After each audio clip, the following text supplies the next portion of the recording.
آج ہم ایک بہت اہم اور المناک دن پر بات کر رہے ہیں 10 محرم الحرام یعنی یوم عاشورہ۔ جی، یہ وہ دن ہے جب کربلا کے میدان میں امام حسین علیہ السلام اور ان کے گنتی کے ساتھیوں نے حق کے لیے اپنی جانیں قربان کی۔ بالکل، تو آج ہم کوشش کریں گے کہ جو ہمارے پاس مستند ذرائع ہیں ان کی روشنی میں سمجھیں کہ اس دن کیا ہوا، کیوں ہوا اور اس کا پیغام کیا ہے۔ اچھا نکتہ ہے۔ دیکھیں، یہ واقعہ سن 61 ہجری کا ہے، تقریباً 680 عیسوی بنتا ہے، جی، اور اس کی بنیادی وجہ اصل میں امام حسین کا یزید کی حکومت کو تسلیم کرنے سے انکار تھا، یعنی اس کی بیعت کرنے سے۔ کیونکہ وہ سمجھتے تھے کہ یزید اسلامی اصولوں سے ہٹ کر حکومت کر رہا ہے۔ بالکل، ان کے نزدیک وہ ایک غیر منصف حکمران تھا جو دین کے اصول پامال کر رہا تھا۔ تو امام نے فیصلہ کیا کہ وہ ظلم کے آگے نہیں جھکیں گے، چاہے شہادت ہی کیوں نہ قبول کرنی پڑے۔ یہ تو ایک بہت بڑا موقف تھا۔ تو پھر 10 محرم کی صبح کیا ہوا؟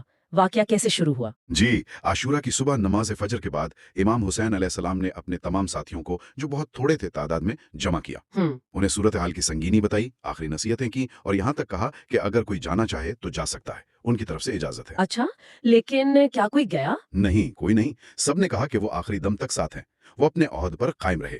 یہ ان کی ثابت قدمی تھی۔ یہ تو کمال کی وفاداری تھی۔ جی، یہ صرف کوئی جذباتی فیصلہ نہیں تھا، بلکہ اصول پر قائم رہنے کا شعوری عزم تھا۔ خیر، اس کے فوراً بعد پھر جنگ کا آغاز ہو گیا۔ یعنی امام کے ساتھی پہلے میدان میں گئے؟ جی ہاں، ایک ایک کر کے سب نے بڑی بہادری سے مقابلہ کیا، بہت سی شہادتیں ہوئیں۔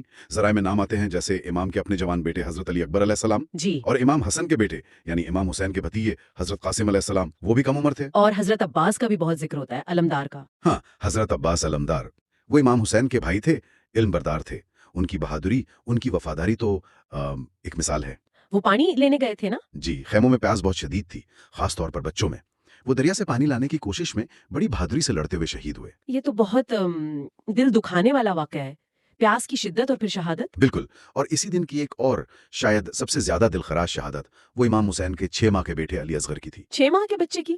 وہ کیسے؟ امام حسین اس ننھے بچے کو اپنے ہاتھوں پر لے کر دشمن کی فوج کے سامنے گئے، شاید یہ سوچ کر کہ بچے کو دیکھ کر رحم آ جائے، اور پانی مانگا۔ اور جواب کیا ملا؟ جواب میں ہرملہ نامی ایک شخص نے تیر چلایا، وہ تیر سیدھا بچے کے گلے پر لگا اور وہ وہیں امام کی گود میں شہید ہو گئے۔ یا اللہ، یہ تو واقعی سفاکی کی انتہا ہے۔ جی، یہ واقعہ کربلا کی بے رحمی کو ظاہر کرتا ہے۔ جنگ کے بھی کچھ اصول ہوتے ہیں، لیکن وہاں تو سب کچھ پامال ہو گیا۔ جب تمام ساتھی، رشتہ دار، یہاں تک کہ یہ ننھا بچہ بھی شہید ہو گئے، پھر آخر میں امام حسین تنہا رہ گئے، شدید زخمی تھے، 3 دن سے پیاسے تھے، لیکن وہ میدان میں آئے۔ اکیلے؟ جی، بالکل اکیلے، اور دشمنوں نے جو ہزاروں میں تھے چاروں طرف سے حملہ کر دیا، تیر، نیزے، تلواریں۔ اور پھر شہادت ہوئی؟ جی، آخرکار شمر نامی شخص نے آگے بڑھ کر امام کا سر مبارک جسم سے جدا کیا، اور پھر اس سر کو نیزے پر بلند کیا گیا۔ ایک کوشش تھی کہ حق کی آواز دب جائے۔ ہاں، بظاہر یہی مقصد تھا، لیکن وہ آواز آج تک بلند ہو رہی ہے۔ شہادتوں کے بعد کیا ہوا؟ کیا اہل بیت کے ساتھ کیا سلوک ہوا؟